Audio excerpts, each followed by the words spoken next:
Let's look at John chapter 11. This chapter contains the last of the signs that John has recorded in the ministry of Jesus. And this, perhaps the most dynamic of his signs, the most impactful one upon the belief of those who knew of it, and that is the raising of Lazarus from the dead. And although it did have a tremendous impact and caused many people to believe in Jesus who had not previously believed, it didn't cause everyone to believe. And, you know, no matter how great a miracle is, there are some people who are going to find an excuse to disbelieve, and we'll find that is the outcome of what we read here. We're introduced in this chapter to Mary and Martha for the first time in the Gospel of John, though they are known to us also from other Gospels. Luke in particular has a little story about them in Luke chapter 10, where Mary and Martha are somewhat contrasted. And Mary and Martha in this story seem to fit the same character description that we have in the Synoptic Gospels, which makes it more believable that these are not fictions, that these are real people. The characters in the Gospel of John are very graphically portrayed, I feel. You know, you can get the sense of them being real people that are multidimensional folks. And we read about them in the very opening verse of chapter 11. Now a certain man was sick, Lazarus of Bethany, the town of Mary and her sister Martha. It was that Mary who anointed the Lord with fragrant oil and wiped his feet with her hair, whose brother Lazarus was sick. Now that's an interesting inclusion here. The writers of the gospel often assume a knowledge of later events than those that they have recorded yet. This anointing of Jesus' feet with oil and the wiping of them with her hair was done by Mary, is recorded in the next chapter, chapter 12. But he speaks here as if we already know that story. And perhaps the early readers did, because Jesus, we know, said on that occasion, wherever the gospel is preached, this thing that she has done will be told in remembrance of her. And so it's possible that Mary doing this act was extremely well known to people who had heard the gospel. Even though John has not told the story in detail yet, he assumes his readers have heard about her. Of course, every time the Gospels mention Judas Iscariot, even the earliest references say, he's the one who betrayed Jesus, which of course happened much later. So the Gospel writers assume that their readers know some of the plot that has not yet been recorded, and some of the actors in it. So he says, this is that Mary, the one we're talking about here, Mary of Bethany. There are lots of Marys in the Bible, by the way. Lots of Marys in the New Testament. So he clarifies, this is that Mary who did that thing, who anointed his feet with perfume. We'll talk about that later in chapter 12. But her brother Lazarus was sick. Therefore the sisters sent to Jesus, saying, Lord, behold, he whom you love is sick. Now, they referred to Lazarus as the one that Jesus loved. One interesting feature of the Gospel of John that comes up later is that the author, or at least the testimony before the book, behind the whole storytelling of the book, is said to be somebody who is the disciple whom Jesus loved. And there's been speculation as to who this disciple whom Jesus loved was, though the early church was unanimous in believing it was a reference to John.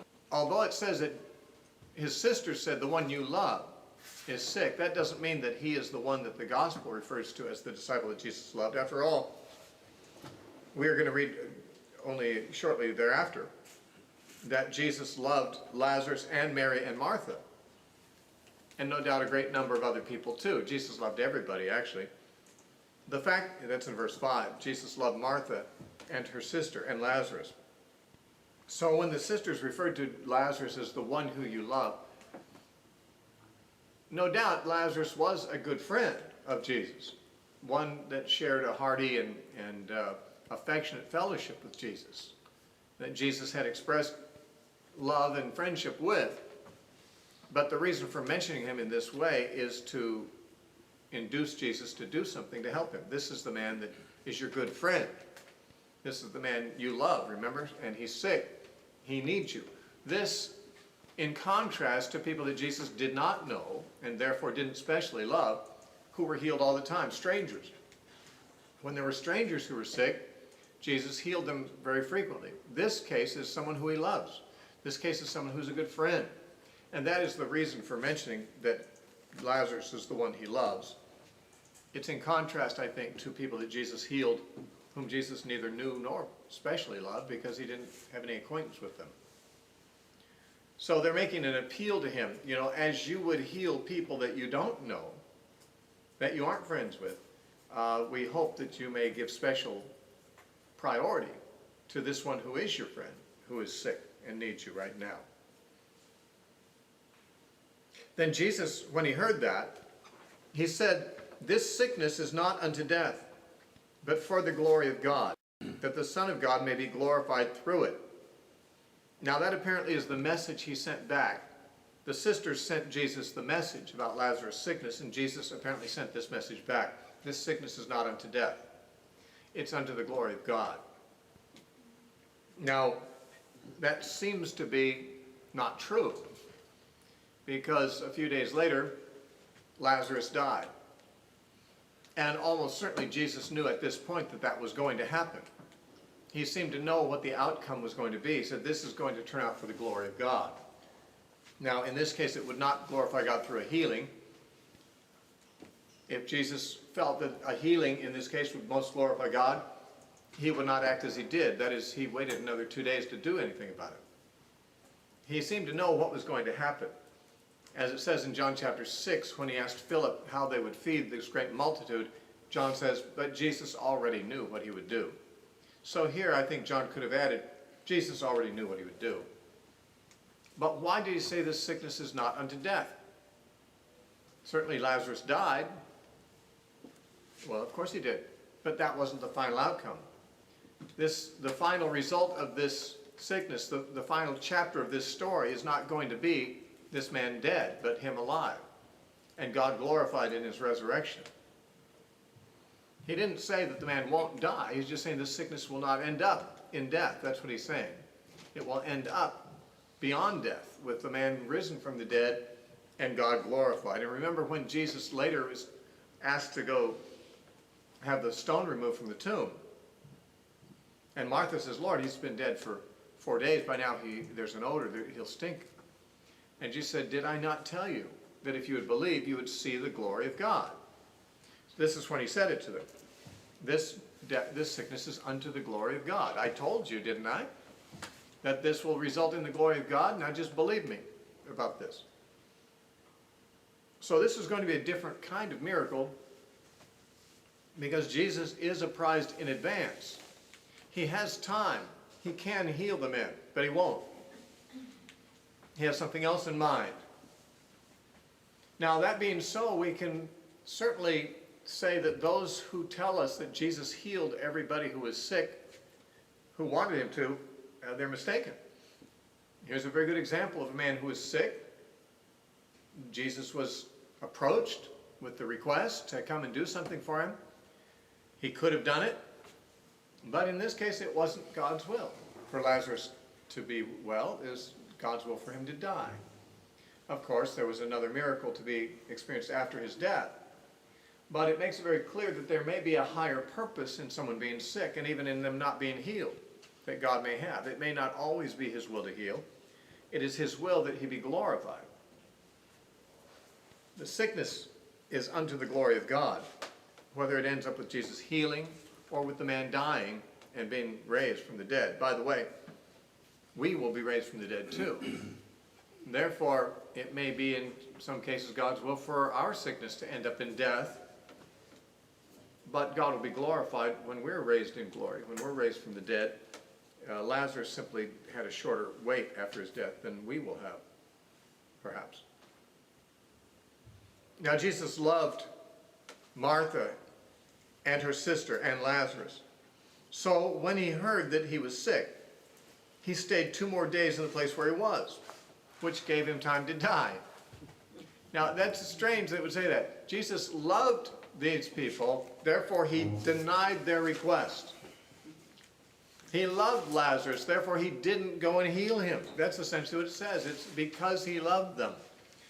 Sometimes we have to be told that Jesus loved someone because his actions don't seem like it. If John had just said, well, Jesus heard the request, sent the message back, and then waited for Lazarus to die, I think, well, he must not have loved Lazarus as much as Mary and Martha thought. He didn't care enough to go and help him. But that's why John says, well, that is true. He didn't go and help him, but it's not because he didn't care enough. He actually loved him. And we see a similar thing in Mark chapter 10. When the rich young ruler has come to Christ, and Jesus gives what many people would consider to be a hard word to him, which was that he should sell all he had and give to the poor and come and follow Jesus. But before Jesus says that, in Mark's Gospel, chapter 10, verse 21, Mark 10:21, it says, then Jesus, looking at him, loved him and said to him, one thing you lack, go your way, sell whatever you have and give to the poor. Now, the instructions Jesus gave were difficult. Too difficult for this man. He wouldn't do it. They'd be difficult for most people. And when Jesus gives a hard word like this, you might think, why does he have to be so hard on me? Why can't he make it easier? I thought he was nice. I thought he loved people. Why does he have to make their life miserable? Why does he have to make these demands on people? Well, Mark, just so we'll know, says, well, Jesus looked at him and loved him and said this. It was because he loved him that he gave these instructions that would be so unwelcome to the man. Likewise, it was because Jesus loved Mary and Martha and Lazarus that he didn't do what they asked. God may not always answer our prayers, but it will not be because of any lack of love he has. It's because sometimes our prayers do not take in the full vision of what God believes will best glorify him and best serve the interests of those that he loves. And so he has to deny our request because he has something better in mind. Therefore he remained 2 more days in the place where he was rather than going to Bethany. Now where was Jesus? He was on the other side of the Jordan. At the end of chapter 10 we read that he had gone across the Jordan because the anger of the Jews was becoming more and more dangerous. Twice now, if not 3 times, they've taken up stones intending to stone him, and he's barely escaped with his life. The heat was up too high in Judea for him to be in the area where the Pharisees, his enemies, held great sway. So he had gone across the river into Perea, the region we call Transjordan, which was not a place where they had as much influence. And he spent several weeks there, apparently, because he had been in Jerusalem at the Feast of Dedication in late December. And he was going to be back in Israel, back in Judea, to die in the spring. So he spent some weeks across the Jordan, and that's where he was. Mary and Martha knew where he was. They were in Bethany. Now Bethany was almost in Jerusalem. Bethany was like 1.75 miles from Jerusalem. Just east of the city gates, on the east of Jerusalem, was the Mount of Olives. And just on the far slopes of the Mount of Olives from Jerusalem was Bethany. It was 1.75 miles or 2 miles from there. There was a road that ran from Jerusalem to Jericho, and Bethany was on that road just less than a couple miles from Jerusalem. That's where Mary and Martha and Lazarus were. So for Jesus to go there would have put him in harm's way. And one might have assumed that the reason he waited 2 days, that is the reason he didn't respond to their request, was that he didn't want to go where he would be in danger. If he went to Bethany, he'd be right in the lion's den again, as it were. And so one could have interpreted his actions, and Mary and Martha may have interpreted them, that here Jesus hears that his friend is in trouble. But Jesus would put himself in trouble if he came to help him. So it was a choice. Does Jesus want to endanger himself to assist his sick friend? Or will he stay in a safe place? Remember what Jesus had said in the previous chapter about the shepherd and the hireling. He said the good shepherd lays down his life for the sheep. The hireling sees the danger and runs away because he doesn't care. And it may have looked to the women when they saw that Jesus didn't come and their brother died, that Jesus had been like the hireling. There was danger in Judea, so he just wasn't going there, even if he had a needy friend there. But that wasn't the right interpretation. Of course, Jesus was the good shepherd who would lay down his life for the sheep. He would not avoid healing Lazarus in order to stay personally, physically safe from harm. Actually, he came down there and did put himself in danger and did die. But it had to be the right time. And the right time meant it had to get worse before it could get better. Lazarus was sick, apparently deathly ill. And Jesus was going to come and help, but it had to get worse first. They had to lose all hope. If Jesus had simply done another healing, it would be a great thing for Lazarus and his sisters, but for the most part, for the rest of us, it's just another tick on the box of just another healing, another cipher, another statistic. Instead, he was going to do something more remarkable, which would inspire more faith, as we shall see in his comments to his disciples at this point. Then after he had, says, then after this, after the 2 days, verse 7, he said to the disciples, let us go to Judea again. The disciples said to him, Rabbi, lately the Jews sought to stone you, but are you going there again? And Jesus answered, are there not 12 hours in the day? If anyone walks in the day, he does not stumble, because he sees the light of this world. But if one walks in the night, he stumbles, because the light is not in him. Now, what's that got to do with anything? Well, Jesus actually gave a similar statement before he healed the man who was born blind. In chapter 9, verse 4, he said, I must work the works of him who sent me while it is day. The night is coming when no one can work. When we were talking about that, I mentioned that daytime seems to mean the time of opportunity. And the time of opportunity is while you're alive. The night comes for every man when he can do nothing more. His day is over. He dies. His opportunities have ended. And therefore, as long as a man is alive, he needs to seize the opportunities that daylight presents, because the night will come which ends his opportunities. In Jesus' case, his own death. Now he says, are there not 12 hours in the day? What he seems to be saying is, as long as the sun's still shining, there's work that can be done. You know, there's this period of time while the sun shines. It's 12 hours long. You don't retire after 10 hours. You don't quit your day's work early. You've got 12 hours of daylight, use the 12 hours. You don't decide that it's too inconvenient to do any more work because your life is at risk. Your day is going to be as long as it should be. God gives 12 hours in every day, and he gives as many hours or days of a person's life as he wishes. And as long as there's an hour of daylight, that's an hour to be working.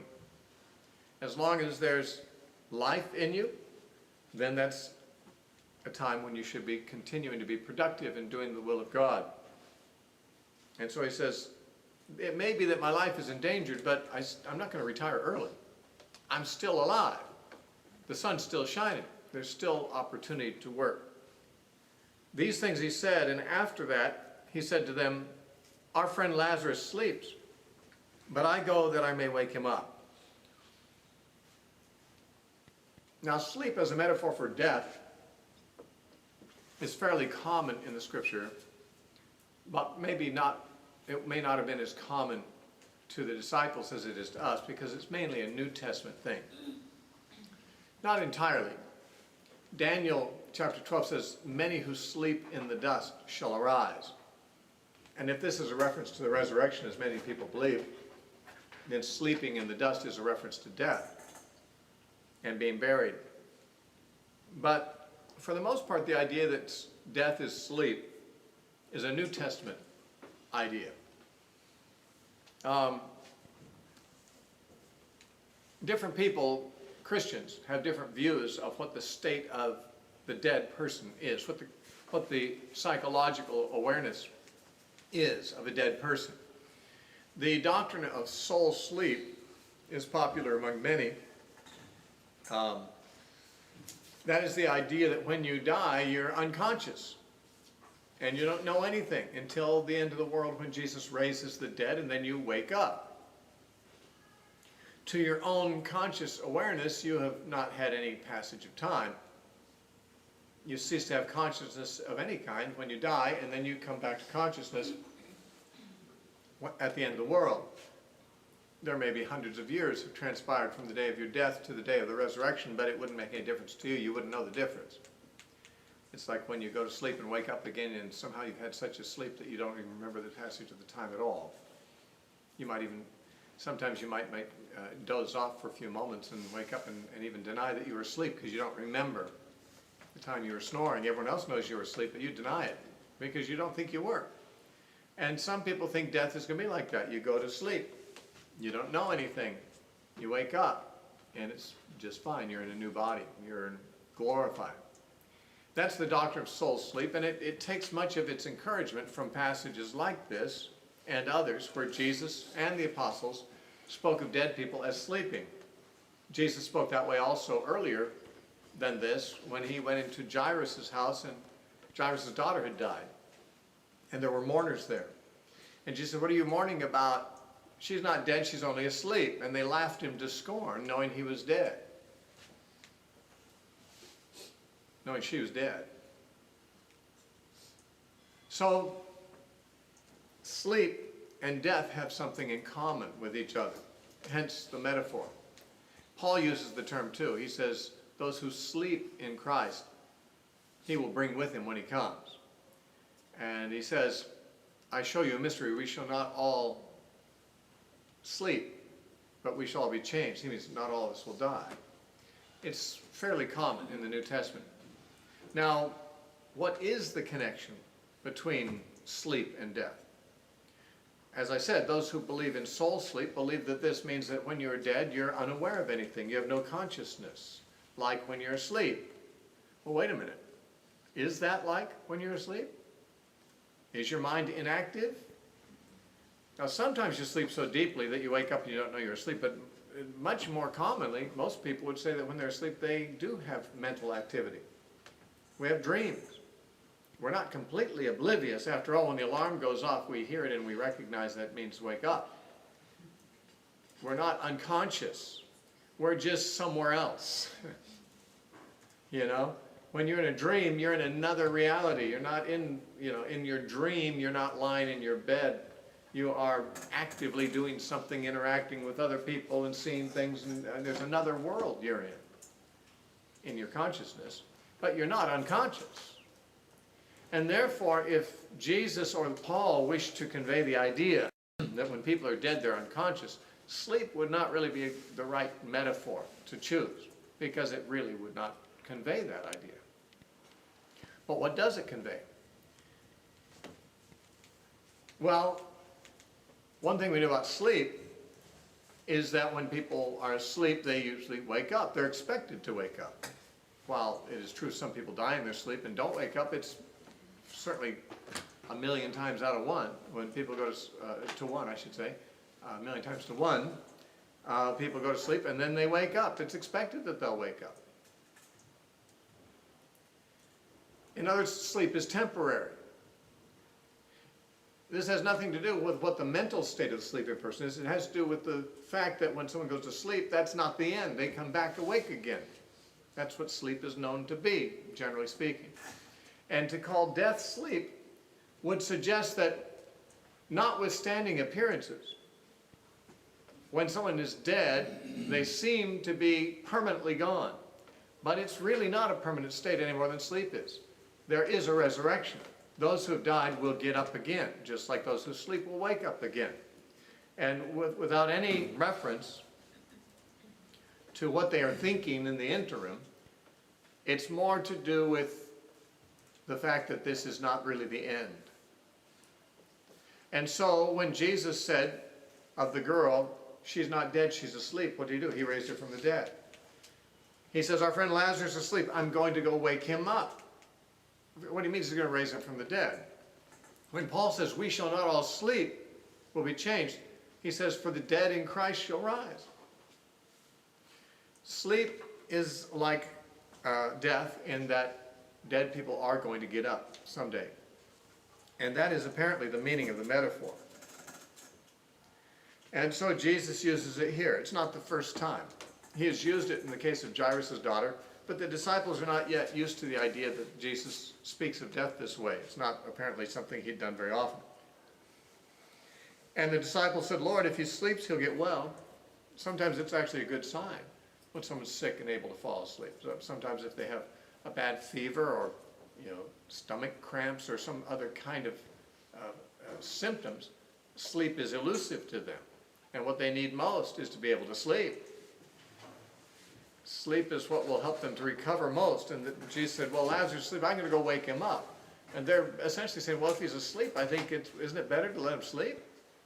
After all, we're 2 days' journey away from there anyway. Can't somebody else wake him up? You're going to travel 2 days to wake someone up from their nap? And it may be that sleep is good for him. Why wake him up? That's what they're saying. However, Jesus spoke of his death, but they thought that he was speaking about taking rest in sleep. Then Jesus said to them plainly, Lazarus is dead, and I'm glad for your sakes that I was not there, that you may believe. Nevertheless, let us go to him. Now, he didn't say, I'm going to raise him from the dead, although he has already said, I'm going to wake him up, so they might as well have deduced that. But he says he's dead. That's the state he's in right now. But that's actually good. I'm glad. I'm glad I wasn't there to heal him. That was intentional on my part. Because this will be better for your faith.